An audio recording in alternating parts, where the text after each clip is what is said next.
1 year after the awakening, Cthera stood before a mixed crowd of humans and Venri at the opening ceremony of the Interspecies Emotional Research Center. The building, with its flowing architecture designed to evoke feelings of peace and wonder, represented everything they had achieved. "A year ago, I was afraid to feel," she began, her skin glowing with confidence and joy.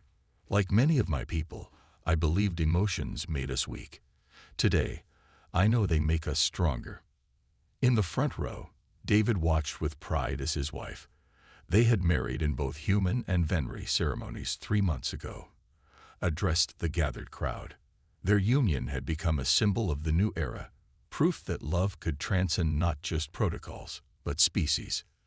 "This center will be more than a place of research," Cthera continued. "It will be a sanctuary for anyone learning to feel again, whether they're Venri discovering emotions for the first time or humans seeking to understand their feelings better." Sarah, who would lead the center's medical team, stood nearby. The past year had taught them that both species could learn from each other. Venri natural empathy, once suppressed by the implants, proved remarkably helpful in human emotional therapy. In turn, human experience with processing complex emotions helped Venri adapt to their newfound freedom. "Look around you," Cthera gestured to the crowd. "See how our skin shimmers with different colors, how human faces show various expressions. Each emotion, each feeling, adds to the beauty of life. We are no longer afraid to feel." The evidence was everywhere. Young Venri couples openly displayed affection, their skin sharing matching colors of love. Children played without implants, their emotions pure and unrestrained. Even the older generation, those who had lived most of their lives under suppression, were learning to embrace their feelings. "There will always be challenges," Cthera acknowledged. "Emotions can be difficult, overwhelming, sometimes painful, but we face these challenges together now, supporting each other, learning from each other." She touched the small scar on her neck where the implant had once been. "The protocols taught us that love was dangerous, that feelings would destroy us. They were wrong. Love saved us. Love taught us to feel again." Her eyes met David's, and her skin flushed with the deep rose color of love, the same color now visible on many Venri in the crowd. No one tried to hide it anymore. "This center stands as a promise," she concluded. "A promise that no one will ever have to suppress their feelings again. A promise that love, in all its forms, will be celebrated, not feared." As applause filled the air, human clapping mixing with the musical tones Venri now used to express approval, Cthera stepped down from the podium and into David's embrace. Their public display of affection, once unthinkable, now seemed perfectly natural. "Ready for the next chapter?" he asked softly. Cthera's skin rippled with joyful colors as she placed his hand on her abdomen. In 6 months, their child would be the first human Venri hybrid born, a living symbol of their people's unity, guaranteed to be free of implants and full of feelings. "More than ready," she replied, letting her emotions show freely in both her skin and her voice. "We've taught my people to feel again. Now we get to teach our child how to feel from the beginning." Around them, the crowd mingled, humans and Venri together, sharing emotions, sharing lives. The air filled with laughter and conversation, with the shimmer of color-shifting skin and the warmth of genuine feeling. Love had indeed taught an alien to feel again, but it had done more than that. It had taught an entire species to embrace their emotions, to live fully, to love freely. As Cthera stood with her human husband, surrounded by their joined peoples, she knew that this was just the beginning. The future would hold countless new feelings to discover, new emotions to explore, new ways to love. And they would face it all together, hearts and skin glowing with the colors of hope. The end. 2 weeks had passed since Lyra's arrival at the academy, and Marcus was starting to notice patterns. Every day during lunch, while other students filled the cafeteria with chatter and laughter, Lyra would quietly eat her food in the school's biodome garden. And every day, Marcus found himself joining her there. The biodome was a marvel of human-alien cooperation. Earth plants grew alongside exotic specimens from across the galaxy, creating a peaceful haven of green leaves and colorful blooms. Today, Lyra sat on her usual bench near the luminous Venusian flowers, their petals giving off a soft blue glow. "The quantum mathematics teacher was impressed by your work today," Marcus said as he sat down beside her, keeping the careful distance she seemed to prefer. "I've never seen anyone solve six-dimensional equations so quickly." Lyra's skin shimmered slightly, a tiny flash of pink that Marcus had learned meant she was pleased. She pulled out her tablet and typed, "Numbers are easier than words. They make sense." That was another pattern Marcus had noticed. While other sylphids freely used their telepathic abilities for everything from casual greetings to complex discussions, Lyra relied on written messages or whispered words.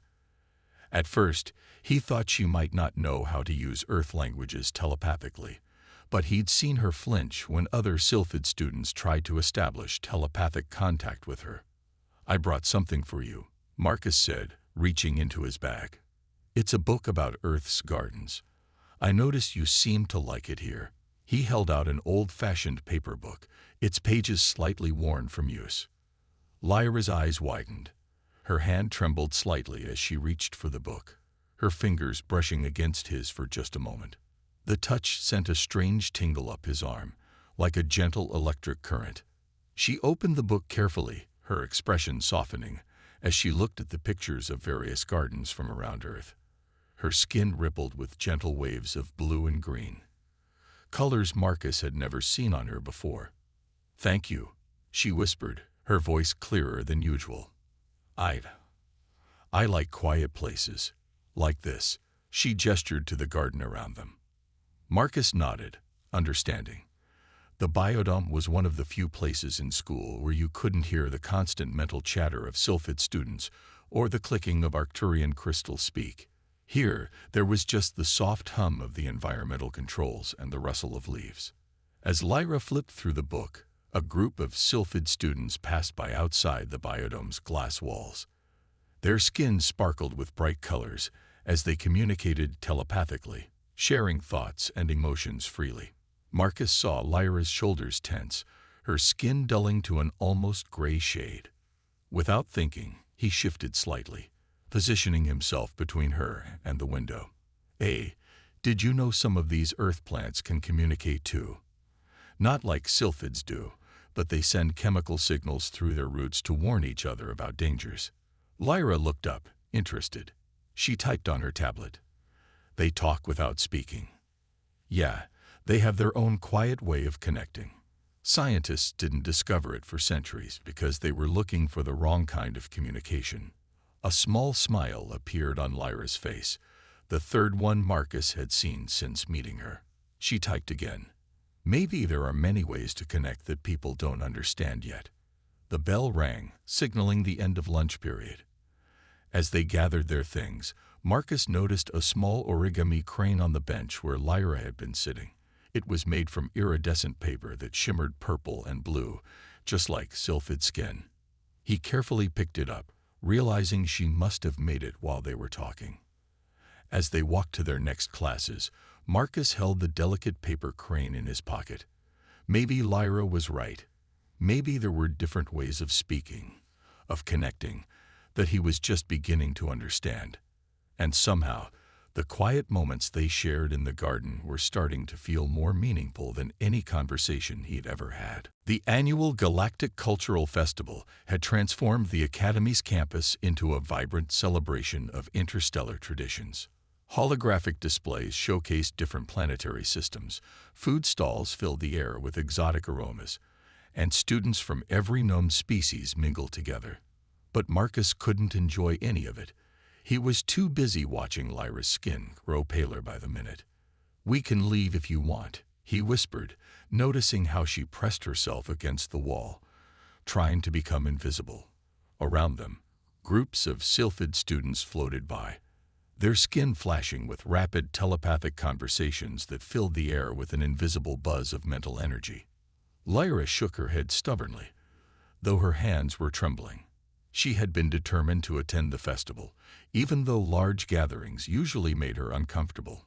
Marcus watched as she pulled out her tablet to type something, but her fingers were shaking too much. That's when it happened. A large group of excited Arcturian students crashed into a display next to them, their crystalline bodies creating a sharp, ringing sound. At the same moment, a cluster of Sylphid teachers nearby began a traditional telepathic greeting ceremony, sending waves of mental energy through the area. Lyra's skin suddenly flashed with violent colors, deep reds and sickly greens he'd never seen before. Her eyes went wide with panic, and she pressed her hands against her head as if trying to block out an overwhelming noise. Without hesitation, Marcus grabbed her hand and pulled her through the crowd.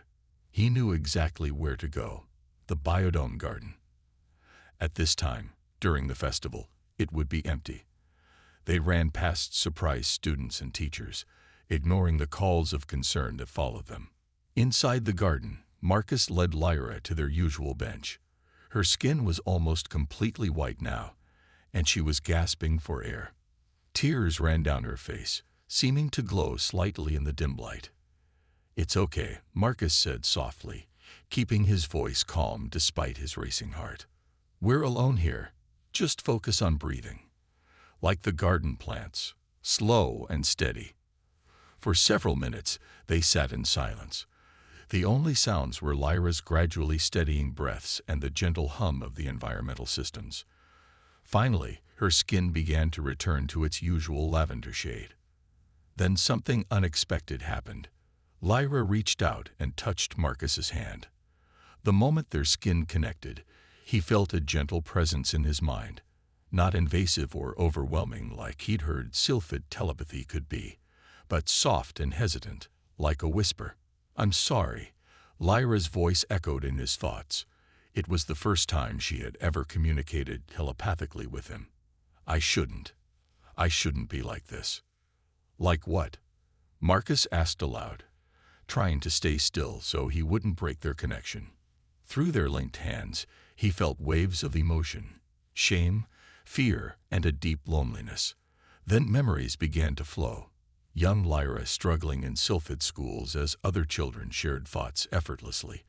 Doctors examining her with concerned faces, her parents looking disappointed as she failed another telepathy test. "I'm broken," her mental voice whispered. "My neural pathways don't process multiple telepathic connections like normal Sylphids. It's too much, too many voices, too many emotions, too many thoughts all at once. They call it resonance sensitivity disorder. On my world, it's considered a severe disability." Marcus felt her trying to pull away, both physically and mentally, but he gently held onto her hand. "You're not broken," he said firmly. "You're just different, and different isn't wrong." Lyra's skin flickered with surprise, and through their connection, Marcus felt a small spark of hope. She looked up at him, her violet eyes shining with tears. "How can you say that? I can't even attend a simple festival without breaking down. I'm supposed to be able to connect with hundreds of minds at once, like any normal Sylphid, but I can barely handle one." "Maybe," Marcus said slowly, "that's not always a bad thing. Sometimes the deepest connections happen one at a time." As he spoke those words, he felt something shift in their telepathic link.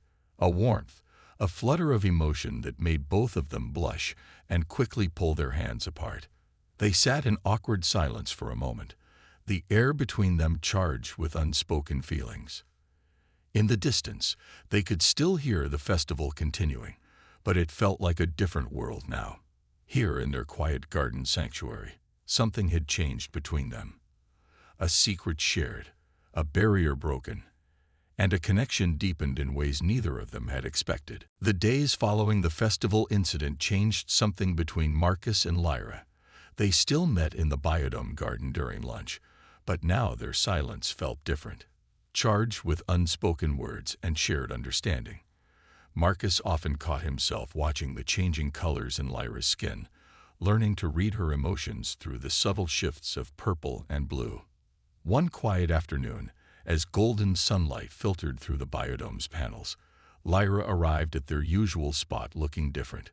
Her skin had a silvery sheen he'd never seen before, and her hands kept fidgeting with the edges of her tablet. "Is everything okay?" Marcus asked, moving over to make room on their bench. Instead of reaching for her tablet, Lyra took a deep breath. "Marcus," she whispered, her voice trembling slightly. Can I show you something?" He nodded, noticing how her skin rippled with nervous patterns of silver and violet. Lyra slowly extended her hand, palm up, waiting. Marcus understood and gently placed his hand in hers. The moment their skin touched, Marcus felt the familiar gentle presence of her mind. But this time it was different. Instead of just words, images and emotions began to flow between them. He saw himself through her eyes. The first day they met, when he didn't stare or judge her silence. He felt her relief when he joined her in the garden, choosing quiet companionship over the noisy cafeteria. More memories flowed, Marcus defending her from gossiping students, bringing her the garden book, running with her from the festival. With each memory came waves of emotion, gratitude, trust, and something deeper, warmer. Then came newer memories. Lyra watching him take notes in class, admiring how his forehead creased when he concentrated. The way her skin would shimmer involuntarily whenever he smiled at her. The flutter in her chest when their hands accidentally touched, passing tablets back and forth. "I've never shared my thoughts with anyone like this before," Lyra's mental voice whispered. It's scary. But with you, it feels right." Marcus felt his heart racing. Through their connection, he could feel Lyra's own heartbeat matching his rhythm. The emotions flowing between them grew stronger, harder to ignore. "Among my people," Lyra continued in his mind, "we have a saying. True hearts beat as one. I never understood what it meant until I met you." Her skin blazed with bright pink and gold colors, a display of emotion she couldn't hide. Marcus sat very still, overwhelmed by the intensity of their connection. He could feel Lyra's fear of rejection mixing with her hope, her longing, and finally, like a bright burst of starlight, her love. "I love you," her mental voice said clearly, even as her physical body trembled. "I love you, and it terrifies me because I don't know what to do about it. I'm not supposed to be able to connect like this with anyone, let alone a human, but with you, everything is different." The force of her confession hit Marcus like a wave, leaving him breathless. Through their joined hands, Lyra felt his shock and began to pull away, her skin dulling with embarrassment and regret. But Marcus held on, squeezing her hand gently. "Wait," he said, both aloud and in his thoughts. "Please don't go. I just need a moment to process this. It's a lot to take in." Lyra nodded, her skin slowly shifting back to a nervous purple. They sat there in silence, still holding hands, as the afternoon light painted patterns through the leaves above them. In his mind, Marcus could feel her presence, warm, hopeful, and more precious than he'd ever realized before. Around them, the garden continued its quiet life, unaware that it had just witnessed something unprecedented in human sylphid relations. A confession of love that bridged not just two hearts, but two entirely different ways of experiencing the universe. News spread quickly at the academy, even without telepathic communication. By Monday morning, everyone knew about Marcus and Lyra. It wasn't just that they were from different species. It was the fact that a sylphid with resonance sensitivity disorder had formed a deep telepathic connection with a human. Marcus noticed the stares as soon as he entered the school. Sarah caught up with him at his locker, her face worried. "Have you seen the messages on the school forum? The sylphid students are saying it's impossible, that someone like Lyra shouldn't be able to form that kind of bond." Before Marcus could respond, a group of sylphid students approached them. Their skin flickered with rapid patterns of orange and red, colors of concern and agitation. The tallest one, Eris, spoke while the others broadcast telepathic whispers that created a buzz in the air. "Marcus, we need to talk about Lyra," Eris said, her voice gentle but firm. "What's happening between you two? It's not natural." Sylphids with her condition barely manage basic telepathic contact. A deep emotional connection could harm both of you. You don't understand, Marcus replied, trying to keep his voice calm. Lyra's different, yes, but that doesn't make her wrong. She connects differently. That's all. The Sylphids exchanged glances, their skin rippling with doubtful colors. Our species has studied telepathic bonds for thousands of years. Another student added, mixed relationships require careful monitoring even with normal Sylphids. With Lyra's condition, there's nothing wrong with her condition. Marcus interrupted, feeling his anger rise. He remembered the pain in Lyra's memories, the years of being told she was broken. Just then, Principal Rodriguez's voice came over the school's communication system. Marcus, Chen, and Lyra, please report to the administration office. When Marcus arrived at the office, Lyra was already there, her skin a pale gray color of anxiety. Inside, they found not only Principal Rodriguez, but also 2 Sylphid medical officers and a human xenobiologist. Please, sit down, Principal Rodriguez said kindly. We need to discuss this situation. The female Sylphid medical officer stepped forward, her skin showing professional shades of blue and white. We've reviewed Lyra's medical history. Her form of resonance sensitivity disorder makes standard telepathic connections overwhelming. Yet somehow she's formed a bond with the human mind, something that should be impossible given her neural patterns. Impossible or not, it's happening, Marcus said, reaching for Lyra's hand. Through their touch, he felt her fear and gratitude mixing together. The xenobiologist cleared his throat. That's exactly what concerns us. We don't understand how this connection works. There's no research on how human brains respond to prolonged telepathic contact with someone with RSD. It could be dangerous for both of you. Lyra's hand trembled in Marcus's grip, but she spoke up, her quiet voice steady. I've never hurt him. Our connection, it's gentle, different from normal Sylphid bonds. That's what worries us, the male medical officer said. Different isn't always safe. The human brain isn't designed for telepathic connection at all, let alone an unusual variant we don't understand. Principal Rodriguez raised her hand to quiet the discussion. For now, we're not forbidding your friendship, but we need your agreement to participate in some medical monitoring. And, she hesitated, we recommend limiting physical contact until we understand more about this situation. Marcus felt Lyra's hand slip from his, and the sudden absence of their mental connection felt like losing a part of himself. He watched her skin fade to a dull purple, a color he now recognized as deep sadness.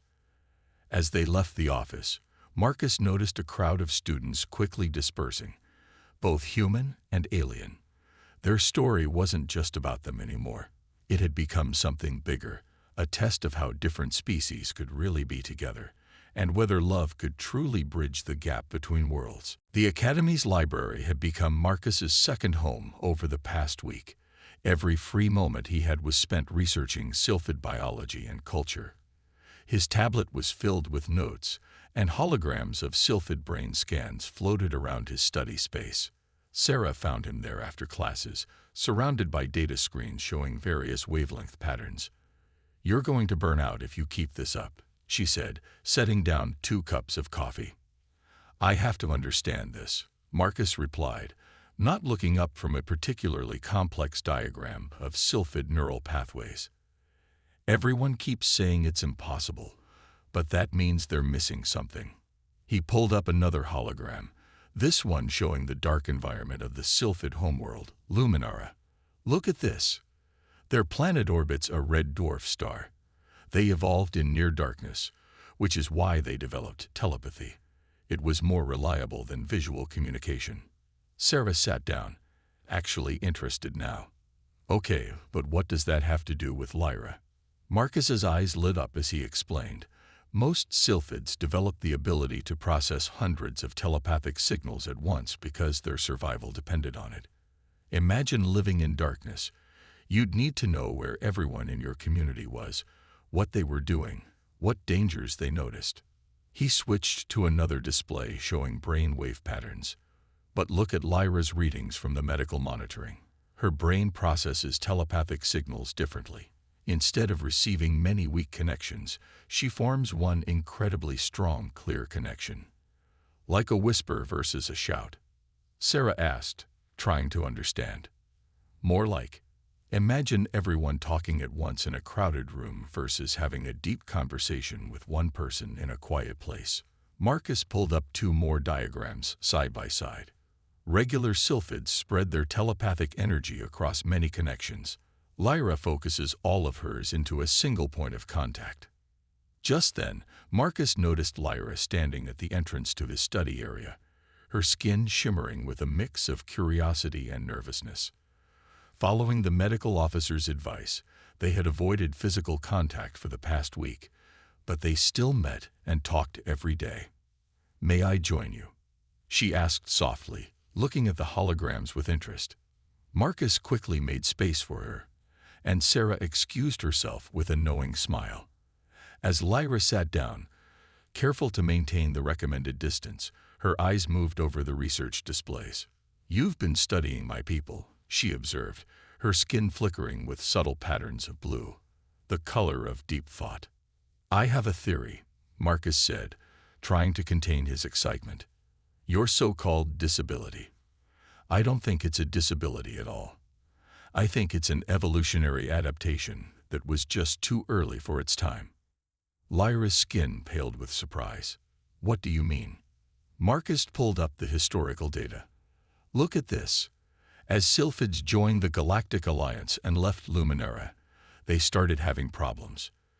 Too many telepathic signals in crowded spaces, difficulty filtering out alien thought patterns, sensory overload in bright environments. But you," he pointed to her brain scan, "your neural pathways are perfectly adapted for one-on-one connections. You're not broken. You're evolved for a more connected universe." Lyra's skin began to glow with a warm golden color he'd never seen before. "But the doctors always said." "They were looking at it wrong," Marcus interrupted gently. "They were measuring your abilities based on life on Luminara, not life in a multi-species galaxy. Here, where privacy and individual connections matter, your way of connecting might actually be better." Tears formed in Lyra's eyes, glowing slightly like all sylphid biological fluids. No one has ever looked at it this way before. Their eyes met across the table, and even without physical contact, something passed between them, a moment of pure understanding. Around them, the holograms cast shifting patterns of light and shadow, but neither of them noticed. They were too busy seeing each other in a whole new way. The message arrived during their morning classes. Marcus noticed immediately when Lyra's skin turned ash-gray, her hands shaking as she read her tablet.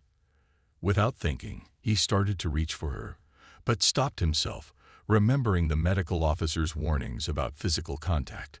When they met in the biodome garden during lunch, Lyra's skin still hadn't returned to its normal color. She sat on their bench, clutching her tablet like a shield. "My parents," she whispered, her voice trembling. "They've arranged for me to return to Luminara. They'd found a new treatment center that claims they can fix me." Marcus felt his heart drop. "Fix you? But there's nothing to fix. Didn't you show them my research about your adaptation?" Lyra's skin rippled with dark blues of sadness. "I tried. They said it's just a human's theory. They don't believe." She paused, taking a shaky breath. "They don't believe our connection is real. They think I'm imagining it because I'm desperate to be normal." "That's ridiculous." Marcus stood up, pacing in front of the bench. Around them, the Earth-alien hybrid plants swayed gently in the artificial breeze. "We have the medical monitoring data. We can prove the connection is real. The treatment center specializes in rewiring sylphid neural pathways." Lyra continued, her voice getting quieter. "They say they can make me process multiple telepathic signals like everyone else. But," her skin flickered with fear, "if they change how my brain works, what will happen to us? To our connection?" Marcus stopped pacing. The thought of losing their special bond made his chest hurt. Even now, unable to touch, he could sense her presence like a warm light nearby. "When?" he asked, trying to keep his voice steady. "The transport leaves in 3 days." Lyra's skin had taken on a strange mottled pattern of gray and purple. "My parents say it's for the best, that I'll finally be able to live a normal sylphid life. But is that what you want?" Lyra looked up at him, her violet eyes shining with tears. "I want." Her voice broke. She pulled out her notebook, the old-fashioned paper one she'd started using to practice human writing, and opened it to a page filled with her careful handwriting. "I wrote this last night," she said, holding it out to him, "when I couldn't sleep." Marcus took the notebook, careful not to let their fingers touch. The page was filled with 2 columns: reasons to go and reasons to stay. The reasons to go column listed practical things: making her parents happy, being accepted in sylphid society, having a normal future. But the reasons to stay column had only one entry, written over and over in increasingly shaky handwriting: Marcus. "I'm scared," Lyra admitted. "Either choice feels like losing something important. If I go, I lose you and everything we've discovered about my abilities. If I stay," her skin rippled with anxiety, "I could lose my family, my culture, my place in sylphid society." Marcus sat back down on the bench, leaving the careful space between them that had become both a torture and a habit. "Whatever you choose," he said softly, "I'll support you." "But Lyra," he turned to face her, "you're not broken. You never were. And changing who you are just to fit someone else's idea of normal, that seems like losing something even more important than family or culture." "What's that?" she whispered. "Yourself." Lyra's skin suddenly blazed with brilliant colors, gold and silver and rose all swirling together. It was the most beautiful display of emotion Marcus had ever seen from her. In that moment, despite the space between them, their connection felt stronger than ever. The warning bell rang, signaling the end of lunch period. But neither of them moved. They sat there in their garden sanctuary, both knowing that whatever choice Lyra made in the next 3 days would change both their lives forever. The Academy's main conference room had never been so crowded. Sylphid medical officers, human scientists, teachers, and even representatives from the Galactic Alliance filled the seats. At the front of the room, Marcus stood next to a nervous Lyra, his research displayed on the large holographic screen behind them. 3 days had passed since Lyra's message about returning to Luminara. Instead of packing her bags, she had made a different choice. Now, they stood together, ready to prove that their connection wasn't just real, it was important. "Thank you all for coming," Marcus began, his voice steady despite his racing heart. "We're here to show you something that could change how we think about human-sylphid relationships."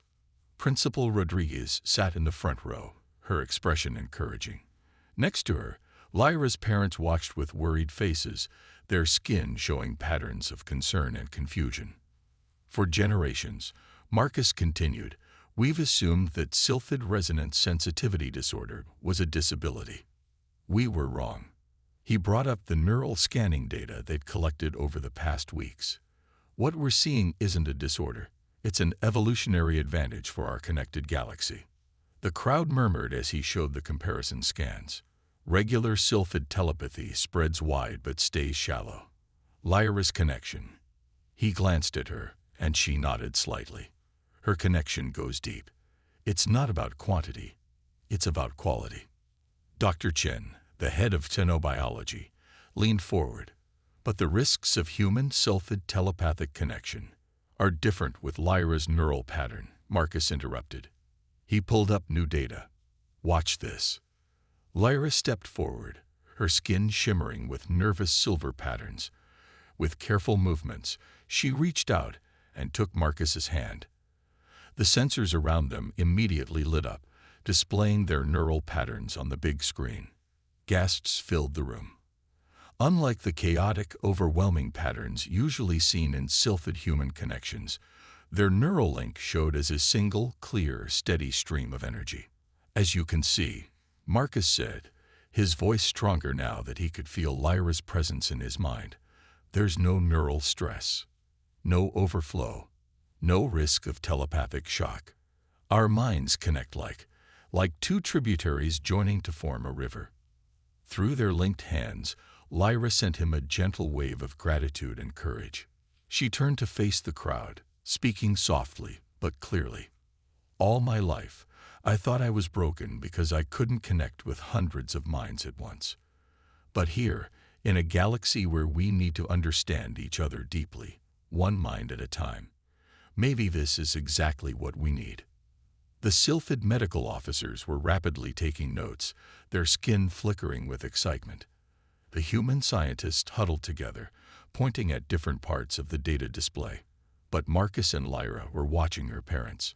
Slowly, Lyra's mother stood up.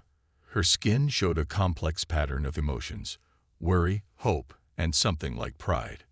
"You really can form a stable connection, without pain or confusion. Would you like to see?" Lyra asked softly. She held out her free hand to her mother. The room went quiet as Lyra's mother stepped forward. When their hands touched, 3 neural patterns appeared on the screen, each clear and distinct, yet harmoniously linked. It's beautiful," Lyra's mother whispered, her skin glowing with wonder. "All this time, we thought you needed to be fixed, but she was just ahead of her time," Marcus finished. "Evolution doesn't always move in the direction we expect. Sometimes it prepares us for a future we haven't imagined yet." Principal Rodriguez stood up, her face beaming. "I think we're witnessing something historic here. Not just a breakthrough in human-sylphid relations, but a whole new understanding of neurodiversity across species." As the room erupted in excited discussion, Marcus squeezed Lyra's hand gently. Through their connection, he felt her joy, her relief, and her love, emotions that needed no translation in any language. Spring had come to the academy, bringing new flowers to the biodome garden. Marcus and Lyra sat on their usual bench, but something was different now. The careful space they once kept between them was gone, replaced by comfortably linked hands and the warm flow of shared thoughts. "Can you believe graduation is next week?" Marcus asked, watching a hybrid Earth-Venusian butterfly land on a nearby flower. Its wings glowed with the same soft colors that now rippled through Lyra's skin: peaceful blues and happy golds. "Sometimes I still think about what might have happened if I'd gone back to Luminara," Lyra said softly. She didn't need to speak aloud anymore. Their telepathic connection had grown strong enough for easy communication. But she enjoyed using her voice now, no longer ashamed of being different. The past few months had brought many changes. After their presentation, the Galactic Alliance had established a new research program studying alternative forms of telepathic connection. Lyra and Marcus had become the first official case study of successful long-term human-sylphid neural bonding. "Dr. Chen says the latest scans show something interesting," Marcus said, pulling out his tablet.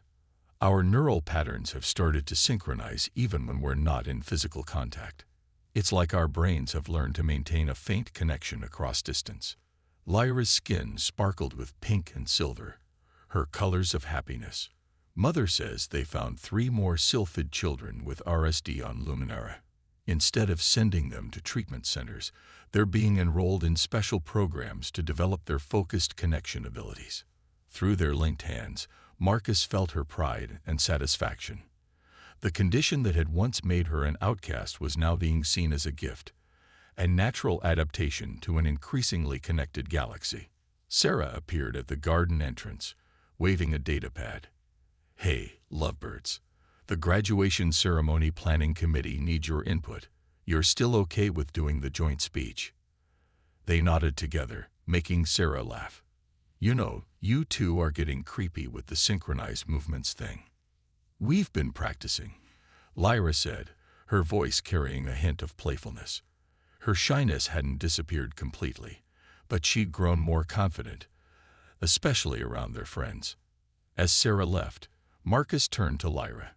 "Have you told her about your acceptance yet?" Lyra's skin flickered with excited patterns. Not yet. I wanted you to be the first to know.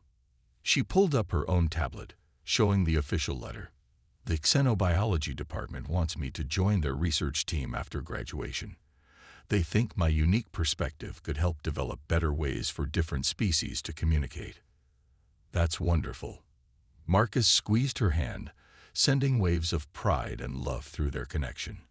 And since I'll be working in Dr. Chen's lab, we'll be right across the hall from each other. Lyra finished his thought, something that happened often now. They sat quietly for a moment, enjoying the peace of their garden sanctuary. Around them, earth plants and alien species grew together in harmony, much like the community they'd helped create. Do you remember the first time we sat here? Marcus asked. You were so quiet, trying so hard to be invisible. Lyra's skin shimmered with memory colors. I was terrified of connecting with anyone. I thought I was broken. She turned to face him, her violet eyes bright. You taught me that being different isn't the same as being wrong. And you taught me that sometimes the strongest connections come from the quietest places, Marcus replied. Through their bond, they shared the moment's perfect happiness. They had done more than just find love across the stars. They had helped create a new understanding of how different species could connect, communicate, and grow together. As the afternoon sun filtered through the biodome's panels, casting rainbow patterns through the hybrid flowers, Marcus and Lyra sat together in comfortable silence. They didn't need words, spoken or telepathic, to know that their story had only just begun. In a galaxy full of diverse species and endless possibilities, they had found their own unique way to bridge the gap between worlds, proving that love truly could transcend any barrier.